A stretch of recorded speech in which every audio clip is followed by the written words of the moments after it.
Excuse me. Hey everybody, welcome back to my channel. My name is Stephanie Bree. This is Horror Trans. I am a transgender woman, excuse me, getting tongue-tied, who talks about horror movies and stuff. And today we're talking about Phantasm 2. Now, Phantasm 2 is the first Phantasm I watched.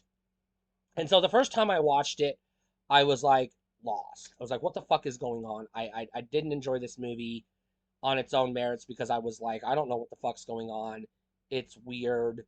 So I didn't finish it the first time I watched it. I got bored and turned it off.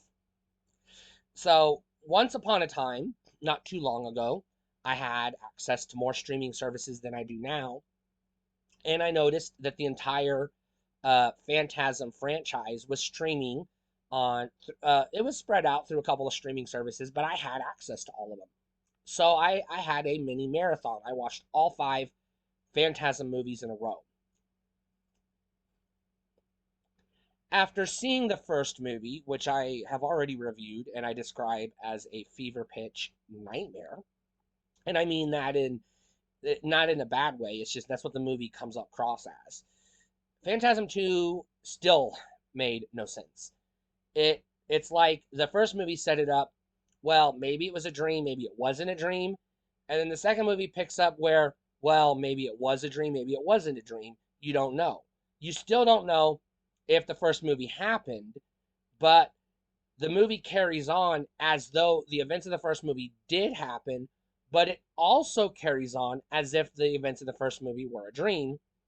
And like the first movie, this movie carries on where what's happening could be real or it could all be a dream, which is confusing and frustrating for me because I'm like, I just want a fucking, I just pick a lane and stay in your lane. Is it a dream or is it real? Should I be scared of this guy or is he just a figment of the little boy's imagination?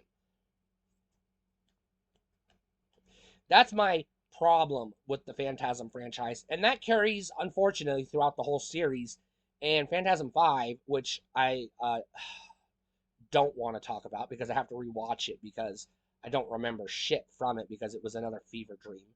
But um, Phantasm 5 does not answer your questions. I'm just going to put that out there. This franchise does not answer your questions.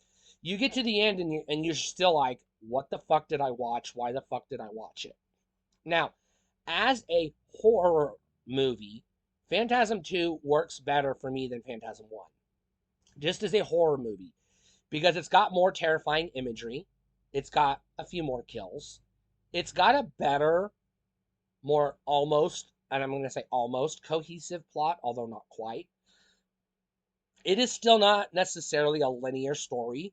They do play with the timeline with flashbacks and dreams and stuff like that, which pretty much happens in the entire franchise. So you just got to put up with it or accept it or, I don't know, enjoy it, I guess. It's confusing as fuck. Now, Phantasm 2 also adds a love story and I'm just going to call him the boy because that's what they call him. I don't remember his name, but the tall man is always like, boy. So that's what I'm going to call him. The boy is now a grown boy. And the ice cream man is now, so the boy is in a mental institution of sorts.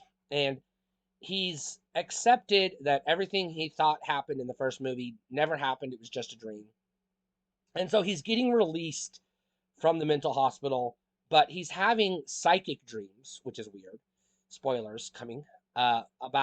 He's having psychic dreams that connect him to a girl, woman, teenagers? Question mark. They're not very clear on her age, or anything really. She just exists to be his, fuck buddy. Because that's literally all she is. She's a plot point. She's the MacGuffin. They have to rescue her, fuck her, because they gotta fuck. Only the fucking is more in their mind. It's like I said, this movie's fucking weird. But you also have Ice Cream Man. I forget his name. Bald dude who plays the guitar in the first movie, but then just like forgets that he plays the guitar in the rest of the franchise because it wasn't important, I guess. Even though it was a big part of the first movie. Also, he's not an ice cream man anymore. Now he's a road warrior. He's a Mad Max with a muscle car, a kick-ass dope muscle car. Which I'll say it, the muscle car in this movie is way doper than the piece of shit that Mad Max is driving around in. So this is a fucking cool ass car.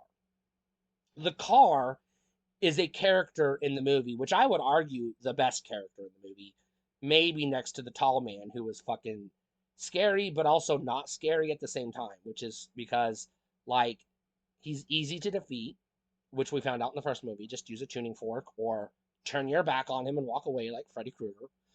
But also, he's scary because he's got these sci-fi balls that float around with drill bits in them that plop right here into your forehead and suck the blood and brains and gunk out of your body, which kills you. And the tall man is still going around ravaging small towns, harvesting bodies. Now he's a grave robber. He's not he's already dropped the facade of, being a, what do you call it? Funeral home dude. Funeral home mortician? Is that the word I'm looking for? I don't know. Guy who works at funeral home. Anyways, so he's pretty much reverted to, yeah, I'm just gonna fucking steal graves.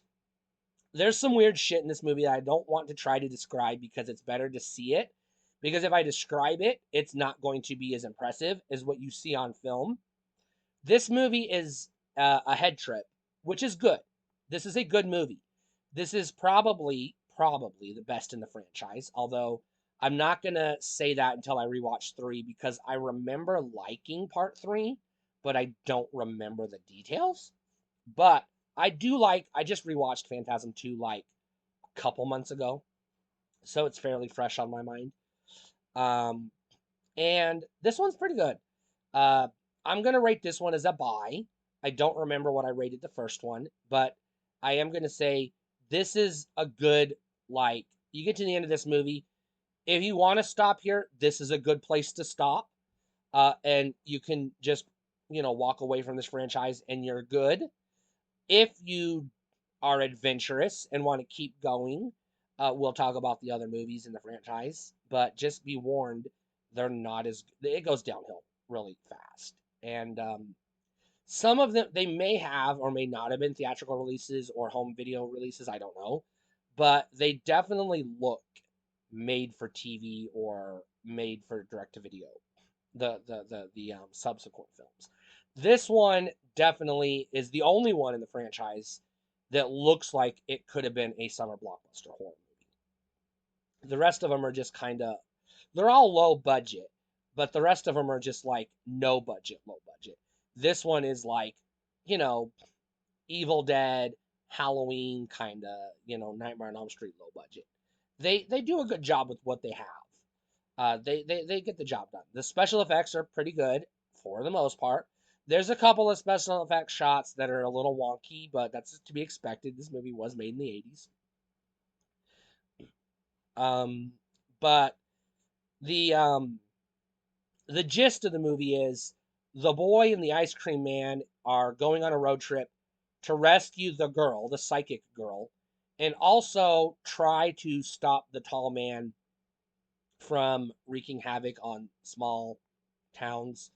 And we get another scene of the tall man dressing up like a girl or uh, transmutating into a girl, I guess, and, doing the whole fucking a dude to, fuck with him.